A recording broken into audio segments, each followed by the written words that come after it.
Bom, pessoal, dando continuidade, a gente agora vai iniciar o vídeo número 2, onde a gente fala sobre as células epiteliais escamosas, tá? Então, as células epiteliais escamosas, né, ou simplesmente células epiteliais, representam as células que a gente encontra com mais frequência no EAS, tá certo?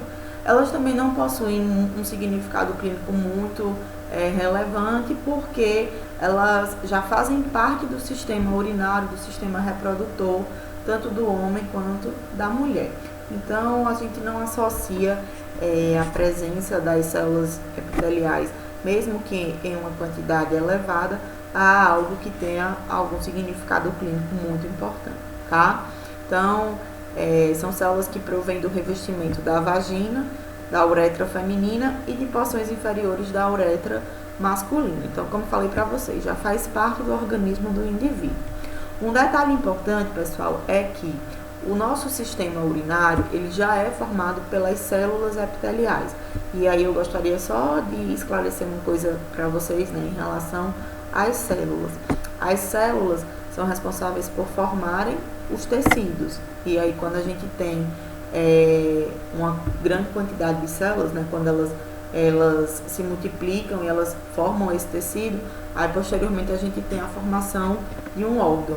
E aí depois os órgãos formam um sistema e todos os sistemas formam o nosso organismo.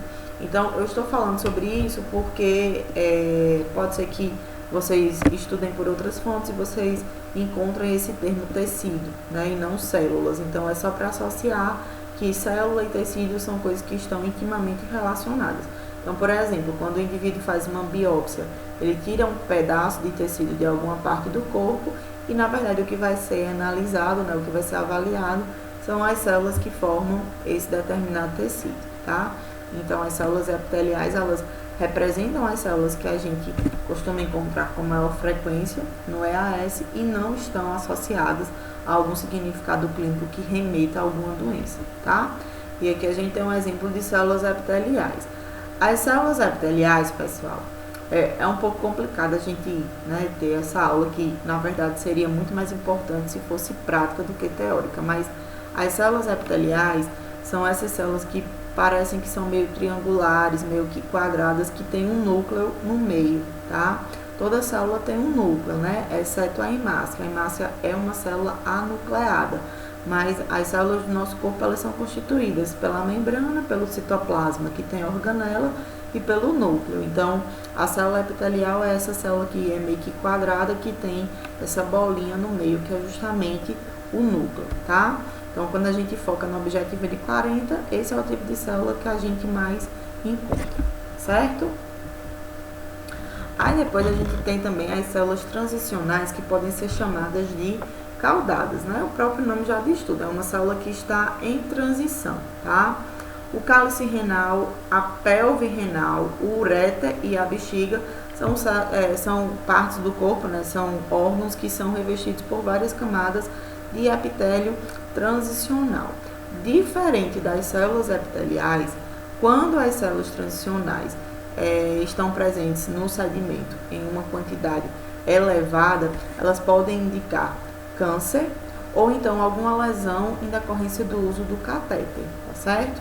Então, aqui já é diferente da célula epitelial, que não tem um significado clínico quando encontrada em uma quantidade elevada.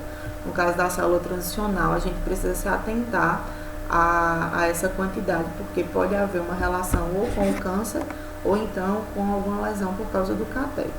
Lógico que, no caso de lesão por cateterização, a gente vai associar a algo transitório, né? O paciente usou catéter, houve a lesão, mas após a retirada do catéter, aquele local tende a voltar ao normal, né? Aquele local lesionado tende a voltar ao normal. A gente só precisa tomar cuidado se esse catéter é um catéter permanente, né? Mas aí o cuidado que a gente de fato vai ter não é tanto em relação ao diagnóstico, é mais no risco que o paciente pode ter em adquirir alguma infecção, tá? Agora, no caso do câncer, não. Pacientes que têm algum tipo de câncer relacionado ao sistema urinário, essa perca, né, de células transicionais através da urina é algo que chama a atenção, tá? Então, a célula transicional, ela não é nem quadrada nem redonda, né? Ela tem uma estrutura meio que peculiar, porque ela é uma fase de transição, tá certo? É essa figura aí, né, que a setinha tá apontando, tá? A outra célula que a gente vai comentar são as células dos túbulos renais, certo? Quando presentes no segmento, podem indicar isquemia aguda ou doença tubular renal ou tóxica. Tem algumas substâncias que acabam ocasionando essa toxicidade no sistema renal. Então, por exemplo, drogas, salicilato, metais pesados. Salicilato é uma substância química, tá? No caso da isquemia aguda, é uma condição onde, por algum motivo, os rins acabam parando de receber oxigênio. Eles deixam de receber oxigênio. Esse termo aguda quer dizer que é algo recente, tá? Então, é importante a gente também se atentar à presença dessas células, porque se é algo recente para o paciente, então é algo passível de tratamento, tá certo? Leucocitúria ou piúria, né, que é a presença justamente dos leucócitos, tá?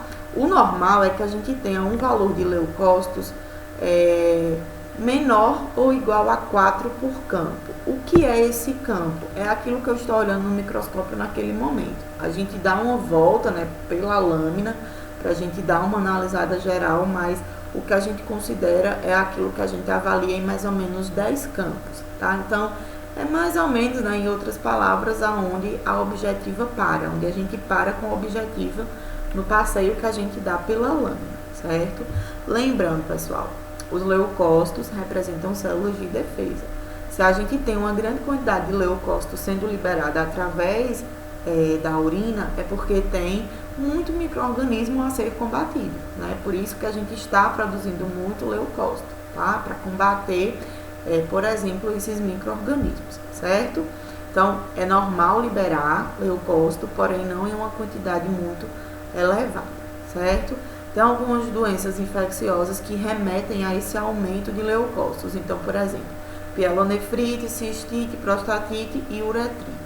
Tudo isso que termina com ite é justamente algo que está relacionado a um processo inflamatório, tá certo? E tem algumas doenças não infecciosas que estão também relacionadas à presença dos leucócitos, tá? Que é a glomerulonefrite, o lúpus eritematoso sistêmico, que é uma doença autoimune, e o câncer. A gente vai comentar sobre isso nos seminários e aí a gente pode fazer uma complementação melhor em relação a esses assuntos, tá? Então, aqui são os leucócitos, né? Os leucócitos, pessoal, eles são essas estruturas que se apresentam na urina dessa forma, né? Como essas bolinhas. É totalmente diferente do leucócito que a gente vê quando a gente vai para o setor de hematologia. Até mesmo porque no setor de hematologia a gente cora a lâmina, né? Então, é bem diferente, tá? Eu vou falar sobre os cilindros no vídeo número 3, certo? Para o vídeo não ficar tão grande. Então, deixa eu encerrar aqui. Apesar que só tem 8 minutos, né? Eu vou encerrar para quando a gente começar a falar sobre cilindros, a gente não parar.